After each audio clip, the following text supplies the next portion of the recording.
Hey, it's Mirella Manelli, and today I'm going to show you how I use an air touch technique along with a base breaker to brighten up my model's overall look.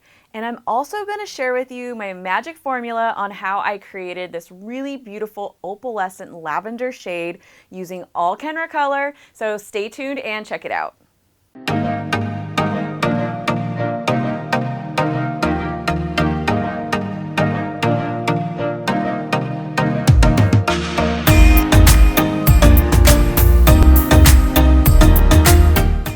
Before I get started, I'm going to section out that money piece using the arch of the eyebrows as a guide to create that triangular section, and then split the hair right down the middle and then use the apex right behind the ear. For this project, I'm going to be using two different lighteners. So I'm going to use blue powder lightener at a 1:2 mixing ratio with 30 volume developer. And then for my secondary lightener for those mids and ends, I'm going to be using Beyond Bond lightener at a 1:2 mixing ratio with 20 volume developer. I'm going to start off with a diagonal section right in the back. So just clipped it right on up, and then I'm going to use my blow dryer on the coolest setting at a high blow and holding the hair completely straight out of the head at 90 degrees and then blow drying the hair right on through. So whatever falls out is what I'm going to pull and kind of guide out of my section.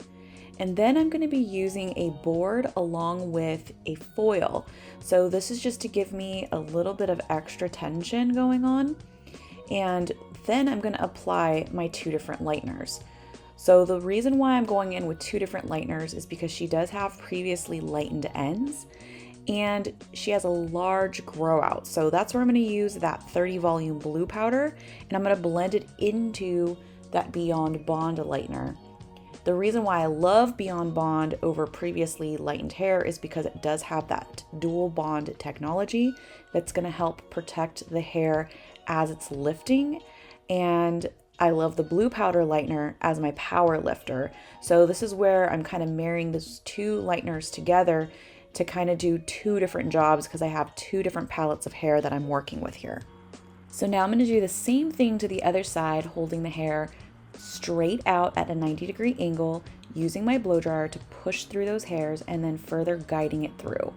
What this air touch technique is doing is mimicking a teasy light. So that's really why I love this technique. But what makes it even more fabulous is the fact that you're not going to have to deal with the comb out that the teasy light is gonna endure for you. So usually when you tease the hair, you have to shampoo it out with the tease in, and then you have to spend a little bit of extra time combing out this hair. With the air touch, it's just pushing those hairs organically right on through, and when you go to wash it out, it's not so tangly, which I really, really like. Anything to create less tension on the hair is always going to be a plus.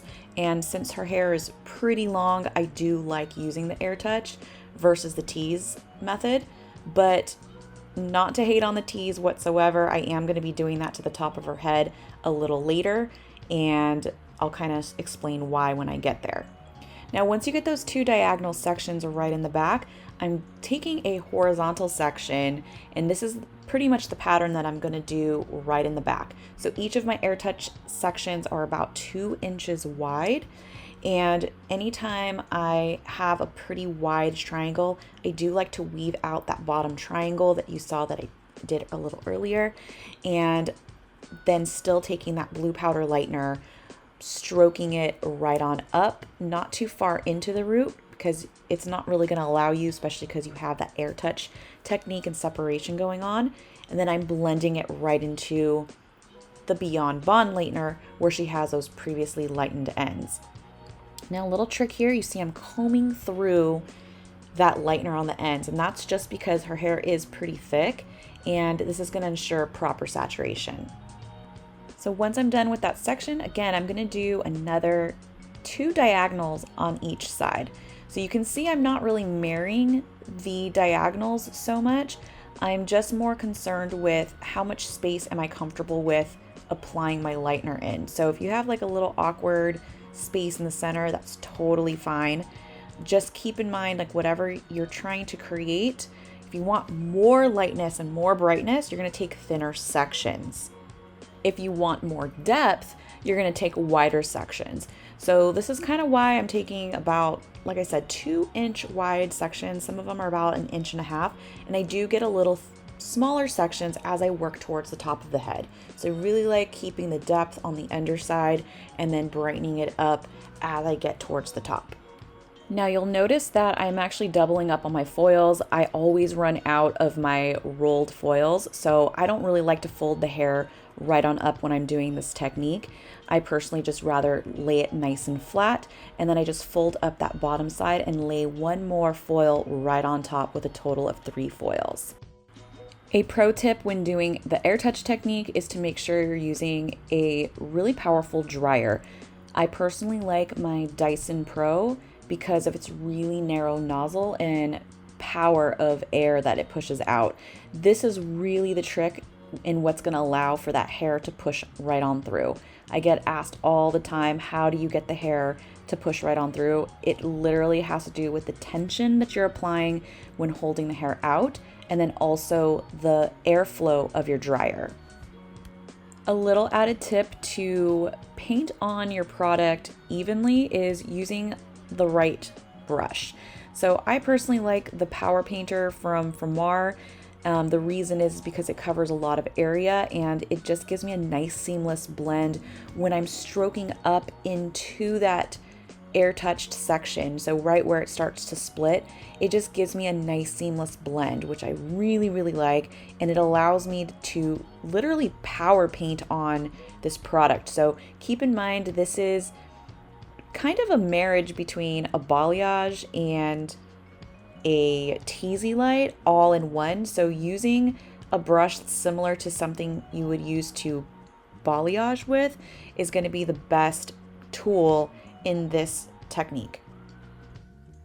Now, once I get towards the top, I'm going to finish off with diagonal sections, and I'm going horizontal according to how her cowlick falls. And the reason for this is because I want the most natural fall possible of the highlights. So for example, if I go in the opposite diagonal direction against her cowlick, I'm actually going to show ribbons. So this is really important that you pay attention to the type of effect you want to create according to the person's cowlick. Each of my sections are now about a 1/2 inch thick. So again, I want to create more brightness, so I'm taking smaller sections with less depth as I get right towards the top. All of my depth is underneath from that parietal ridge right on down. So when you get towards the top, if you want it to look and appear brighter, just keep in mind to take smaller sections. So now once I get this top and back section completely foiled up, I'm gonna move to the front and the sides. So I really want to get that hairline and money piece foiled in before I finish her off with some more air touch. To check out a full tutorial on how I created the perfect money piece, you can check out that tutorial right here in the link provided or in the description. Now to get started on this front hairline, you can see I brushed the hair completely back and then pulled that first section towards me and weaved it out. This is just going to give me a nice clean working space to work with, and I don't have to worry about any bleeding or anything like that right onto that hairline. This is going to give me the ultimate control, and you can even see here I'm using my fingers to help hold that foil while I paint on my lightener. So I'm still using that blue powder lightener, and then just to add a little bit more brightness, I'm using the Beyond Bond. So it's really important you put the Beyond Bond over the previously lightened and you don't have any overlap with that blue powder lightener. Now I'm gonna go in with a few back-to-back baby lights right on this hairline, but there's no hair in between each of these sections. So that's really important for you to know. And usually I do this for my blondes or anyone that just wants an overall brightened effect right around that hairline. So the more blonde, kind of the better, especially for your blonde clients.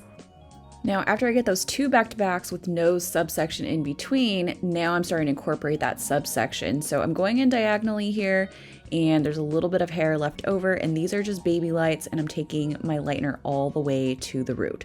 So even though I'm going to be doing a shadow root on this later, I'm barely going to tap it in right onto this front hairline because she's going to want to see that blonde almost looking like it's growing out from her scalp. So I'm just going to finish up with a total of 4 foils on each side here, and then I'm going to get ready to do that money piece. Now to get started, I'm going to do the same thing that I did to the sides, is pulling the hair back and weaving those hairs towards me and taking the lightener all the way to the root. I'm actually going to be doing 4 back-to-back baby lights with no hair in between each of the foils. So again, no hair in between the subsections.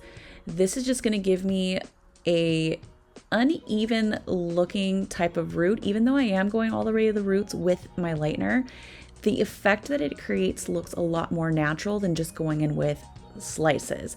I don't want to create a harsh line for that grow out. So again, even though I'm going to be doing a shadow root, this just creates a very different type of effect when you take out the foils. And if you've ever done slices, you'll know exactly what I'm talking about, creating that harsh line of demarcation. So going in this type of, using this technique is really going to help avoid that straight harsh line. Now, once I get in these 4 back-to-back baby lights, I'm then going to finish off my triangular section with a few more teasy lights right onto the top. So I'm just going to take my sliced section, tease the hair all the way down, and then bringing that lightener just a few inches away from that teased section and then stroking it up. So what this is doing is transitioning that at the root look into a more rooted look right on the top of the head. So I just personally love this technique. Again, you can watch the video on the perfect money piece where I do this and you can see the full effect simply for what it is. This is usually my go-to technique, but I do change it depending on the type of blonding that each client wants. So make sure you customize it and you discuss how much blonde your client really wants on this front hairline. Now, once I get the money piece and those front sections foiled up, I'm gonna finish off the sides horizontally using my air touch technique. So a little added tip that you just saw me do is applying the lightener onto my foil first. Now the hair on the sides isn't super long, so I just went ahead and folded that hair right on up. But I am taking about 1.5 inches wide sections throughout the sides here, and then as I work towards the top, they become a little bit more thinner. So again, applying that lightener to the foil is really going to help get that underside if you are working with a pretty thick section. So just kind of keep that technique in your back pocket. It's really going to save you for later. Once I get in all of my horizontal air touched sections right on through the side, I'm going to process her for about 20-30 minutes. I'm just going to periodically check her because we got a lot going on here, but she does have a pretty significant grow out. So that's why I had to go in with as many foils as I needed to, because we pretty much have almost like a virgin application, if you will. So when she was done processing, I went in with 2 different formulas, Studio Stylist Express, 7N, 7 Ash, and 9 Ash, all equal parts, 1-to-1 with its dedicated 20 volume developer. And this is a 10-minute permanent hair coloring system that's going to lift, tone, and cover gray all in one step. And then for her secondary formula, I went in with mostly 9PV and then 8B to add a little bit of depth, and then a few ribbons of 8VV to give me that lavender tone that you're totally gonna love. So you can see her hair is 100% dried, and we got a nice lift out of our lightener, and I'm going in with that Studio Stylist Express right in the back. So I like working from the back and then working my way up to the front. Now, I do like to have a little bit more depth in the back, so I am bringing that Studio Stylist Express down just a few inches from the root area. So I'm really kind of focused on applying it right onto the base and blending in that highlight line, and then also bringing it down where she has a lot of depth going on. So I am taking this comb that's on the back side of my brush, bringing that down and then blending it right into the demi-permanent hair color that's going to give me that lavender shade. So the reason why I like working with this is because they're going to work and process in tandem, which is awesome. Another thing here, you see that I am wiping my hands in between each of the sections, and this is just because I am working with a permanent hair coloring system that is about a level 8, and I want to keep my hands nice and clean when I'm working with my primarily level 9 formula for those mids and ends. Now I'm going to do the same application for the sides, and I'm bringing it down just a few inches, and then I'm going to blend it into that demi-permanent formula. But you can see I've isolated that front hairline where I took those baby lights all the way to the root, including where her money piece was at. And the reason for that is because I want to apply my formula last in that area, because I want the lightest and brightest effect possible for that front. But when I tap in this Studio Stylist Express, I'm only going in about ½ an inch. And then I'm going to go in and apply my demi-permanent formula right onto those ends, because I want that violet tone to be a little bit higher. So I'm very, very careful.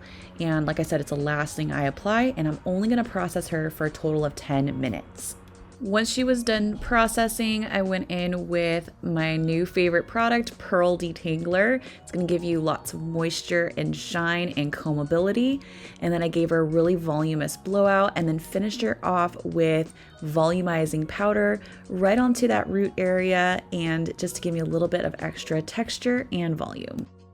And here's the final result of my air touch technique using all Kenra color. So just to give you a little recap, I went in with blue powder lightener at a 1:2 mixing ratio with 30 volume developer. And then for those mids and ends where she had previously lightened hair, I used Beyond Bond lightener at a 1:2 mixing ratio with 20 volume developer. And then for her base break formula, I went in with Studio Stylist Express, equal parts of 7 Ash, 7N, and then the brand new 9A formula, 1:1 with 20 volume developer, and then blended that right into my demi-permanent formula, which created that really pretty opalescent lavender shade of 9PV, 8B for depth, and then a few ribbons of 8VV, 1:2 with 9 volume developer. And then for her final style, I went in with brand new Pearl Detangler to give me lots of combability, moisture, and shine. Gave her a really voluminous blowout, and then to give me a little bit more volume and added texture to her final look, I went in with a brand new volumizing powder. So I really hoped you enjoyed this hair tutorial. If you did, make sure to give this video a thumbs up, make sure to subscribe, and also check out my other videos on this channel, and I hope to see you guys next time.